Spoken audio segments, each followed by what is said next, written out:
नमस्कार दोस्तों, स्वागत है आप सभी का एक बार फिर से नारायण सर क्लासेस के इस नए वीडियो में। क्लास 10 बायोलॉजी जिसका अध्याय 1 चल रहा है जो है लाइफ प्रोसेसेस यानी कि जैव प्रक्रम, और इसमें हम बात कर रहे हैं जीवों में परिवहन के बारे में। यानी कि जीवों में जो भोजन है और जल है या अन्य उपयोगी पदार्थ एक स्थान से दूसरे स्थान तक कैसे पहुंचते हैं इसके बारे में। प्रीवियस सेशन में हम लोगों ने बात किया था पौधों में परिवहन के बारे में। पौधों में परिवहन कैसे होता है, जल व खनिज का परिवहन होता है, उसके बाद से भोजन का परिवहन होता है। पौधे जो है जल व खनिज भूमि से लेते हैं और उसे पत्तियों तक पहुंचाते हैं। पत्तियों में भोजन बनता है और उस भोजन को जो है शरीर के यानी कि पौधे के सभी भागों में पहुंचाया जाता है। इतनी सारी बातें जो है हम पिछले वीडियो में बता चुके हैं। इस वीडियो में हम बात करने वाले हैं जंतुओं में परिवहन के बारे में, और इसमें मुख्यतः मानव के बारे में हम बात करेंगे। मानव में परिवहन कैसे होता है, यानी कि मानव में जो भोजन है, जो हम लोग भोजन कर लिए, ग्रहण कर लिए, उसका पाचन हो गया आंतों में, आंतों तक पाचन होता है आहार नल में, और उसके बाद से अब उस भोजन का उपयोग तो वहीं तक होगा नहीं, शरीर की सभी कोशिकाओं का उसका उपयोग होगा। और शरीर के सभी कोशिकाओं तक कैसे पहुँचे, उसको ले जाने वाला कुछ चाहिए, तो उसको ले जाता है ब्लड यानी कि रक्त। लेकिन रक्त ले करके जाएगा कैसे, तो उसको पंप करता है हृदय, हार्ट जो है उसे पंप करता है, जिस कारण से ब्लड जो है उसे सभी भागों में ले जाने का काम करता है। अब वह ब्लड कहाँ से लेकर के जाएगा, कोई रास्ता चाहिए, कोई मार्ग चाहिए। तो उसके लिए मार्ग होती है क्या चीज़, तो रुधिर वाहिनियाँ। तो यहाँ पे जो है मानव शरीर में जो भोजन का परिवहन होता है वह किस तरह से होता है, तो वहाँ पे जो है एक तंत्र कार्य करता है जिसको कहा जाता है रक्त परिसंचरण तंत्र, जिसमें मेन चीज़ें 3 होती है। पहला होता है रक्त, दूसरा हार्ट यानी कि हृदय, और तीसरा होता है रुधिर वाहिनियाँ। तो यही बात हम करने वाले हैं। तो ये छोटा सा वीडियो होगा, केवल हम अंगों की बात करेंगे, कहाँ से क्या होता है, और स्ट्रक्चर डिटेल्स में हम जो है स्ट्रक्चर के साथ अगले वीडियो में जो है दिखाएंगे कि हार्ट का स्ट्रक्चर क्या होता है और किस तरह से वो पंप करता है, और रुधिर वाहिनियों में ब्लड कैसे पूरे शरीर में संचरण करता है। तो ये भी वीडियो इम्पोर्टेंट है, उनके नामों को जानना बहुत ही ज़रूरी है। यदि ये नहीं जाने रहेंगे तो स्ट्रक्चर में कुछ भी समझ में नहीं आएगा। तो ये वीडियो देखिए, बहुत ही ध्यान से देखिएगा। छोटा वीडियो होगा और अच्छा होगा, आपको बहुत ही अच्छे से समझ में आएगा।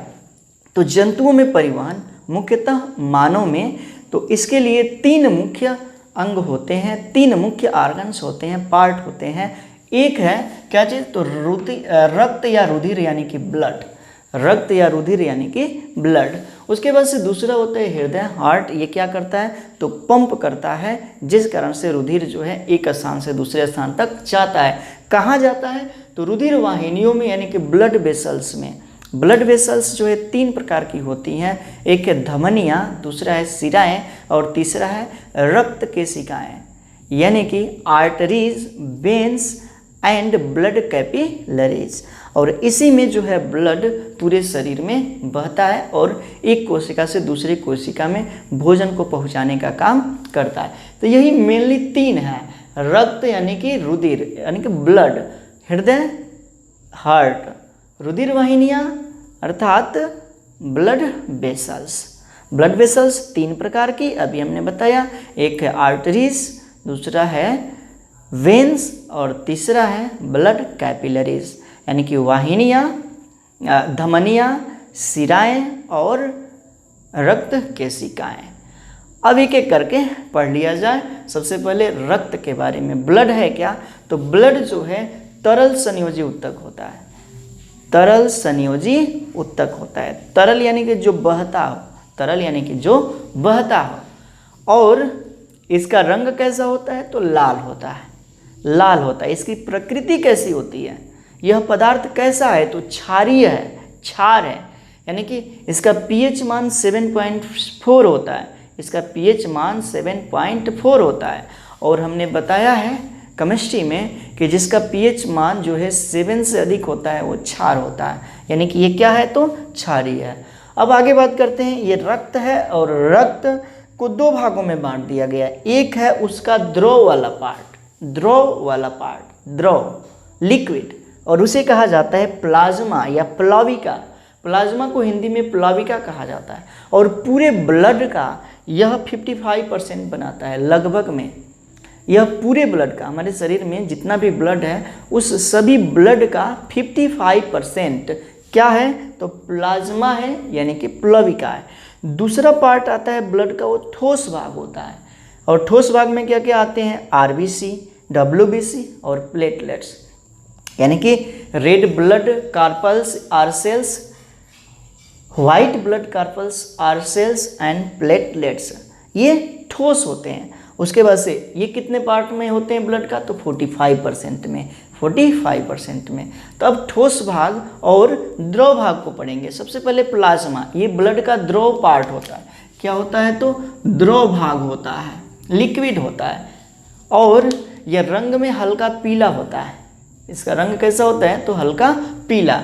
उसके बाद से इसी के कारण ब्लड चिपचिपा होता है, यानी कि यह चिपचिपा होता है, प्लाज्मा जो है चिपचिपा होता है। और यह जो है पूरे प्लाज्मा, जितना परसेंट प्लाज्मा पाया जाएगा, बताया गया कि ये जो है 55% पाया जाता है। 55% का 90% इसमें जल होता है। 90% प्लाज्मा में क्या होता है, तो जल होता है। पूरे ब्लड में 90% नहीं, किसमें, तो प्लाज्मा का जो है पार्ट पाया जा रहा है ब्लड में 55%, उसका जो है 90% जो है जल होता है। उसके बाद से 7% उसमें प्रोटीन होता है। इसी प्लाज्मा में 7% क्या होता है, तो प्रोटीन होता है। और बाकी जो बचता है उसमें होता है वसा होते हैं, कार्बनिक अकार्बनिक लवण यौगिक होते हैं। ये पार्ट जो है पाए जाते हैं इस प्लाज्मा में। आगे बढ़ते हैं और जानते हैं ठोस कण।